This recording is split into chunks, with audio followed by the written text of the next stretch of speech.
Okay, don't consider this like a review or anything. I've only played like a stage and a little bit of a second stage, but I know that there's some games that come out that people are really iffy on, especially the low budget, no one's talking about it kind of games, like this Young Justice Legacy, and people are like, who's gonna take the plunge? Who's gonna try it first? Well, I decided to try it because I was like, hey, I like 4-player co-op type things, and yeah, it's not so hot. Which you can kind of tell from the graphics. Look, graphics aren't everything. A game can look terrible and still be good, but when your game looks like this, no, I'm sorry, this is an embarrassment. I don't care what system it's on. And like the VSync, I'm playing it on 360, and the VSync is pretty darn embarrassing on this thing. And the way it plays is kind of sluggish and clunky. Let me get one thing straight here. It's not unplayable. This Young Justice game, it is not unplayable. I could see you enjoying it if you were a big fan of the show, you didn't care that it had a throwaway plot, and you just really wanted to play as the characters, and maybe if you got some friends together. Like, the way it works is X is weak attack, Y is strong attack, A jumps, B dashes, hold right trigger and hit a face button to do a special move. And, yeah, it's sort of a 4-player Diablo-y type of game, but the combat is really... Just look at the way it looks, okay?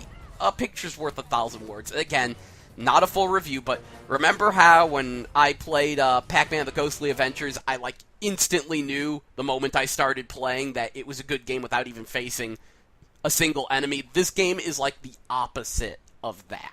Like, you look at these animations, you look at these character models, you're like, oh no, I'm in for it. I found the combat really unsatisfying unless I was playing as Robin. Like, Robin feels like the only proper character. Everyone else just feels sluggish and wonky, and oh, good lord, the game's hideous. And a lot of, I heard like one person complain about it just based entirely on the plot because it has a crappy throwaway plot, big surprise. And I didn't have big expectations, alright? You know what I was hoping for? You ever play the Teen Titans game on PS2 and Xbox and GameCube? That's what I was hoping for. I loved that game. That game was fucking brilliant. Like, it had drop-in, drop-out multiplayer, and you use the D-pad to switch characters, and, like, the characters were all there, like, all the time, which is kinda like how this one works, but, like, not quite. Like, instead of having a character assigned to each direction on the D-pad, it's used left and right to cycle through them, and it doesn't feel anywhere near as good as that Teen Titans game. It doesn't look anywhere near as good as that Teen Titans game. I'm completely serious. It's not about the polygons, it's about how you use them, people.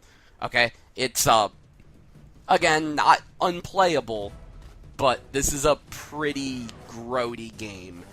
You can tell it's from the same people who made Monster High 13 Wishes. Big surprise.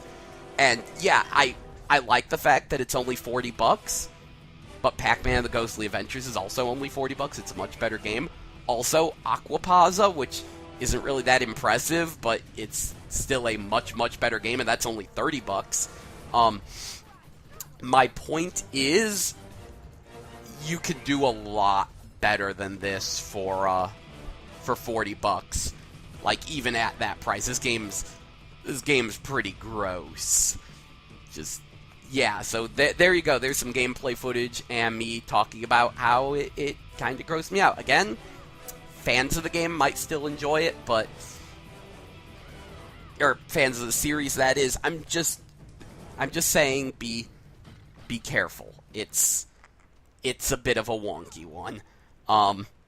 Hope that helped you out. Not saying don't spend your money on it, just saying go in with very, very low expectations. Or alternately, go track down that Teen Titans game on GameCube, because that was freaking awesome. Like, I seriously loved that game. It had some dumb things. Like, sometimes when you leveled up, your moves would actually get worse instead of better. It wasn't perfect, but it was pretty cool. Oh, there's one thing I want to know, though. You see, somehow, this fucking game has online multiplayer. You can play it 4-player online co-op. So if you could drag some friends into picking it up, yeah, you could play it 4-player online co-op.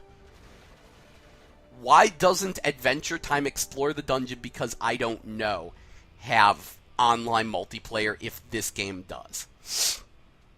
Can someone explain that to me?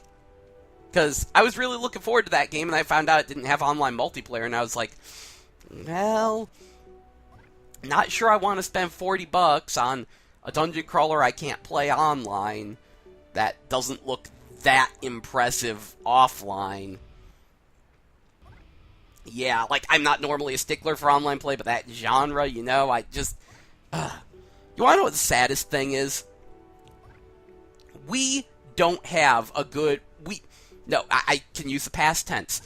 We didn't get a good online co-op multiplayer dungeon crawler this generation, this past generation now. You want to know what the best one was? Kingdom Under Fire Circle of Doom. And that game got bashed when it came out. Everyone hated that thing. Now, you're at best in its genre. That's fucking sad, and it's not like we didn't try. Bunch of games came out. They all fucked up. Kingdom Under Fire Circle of Doom. If you haven't tried it, it's probably... Last I checked, it was only $7. It's probably less. Speaking of things you could spend your money on... Sorry, a little sick here.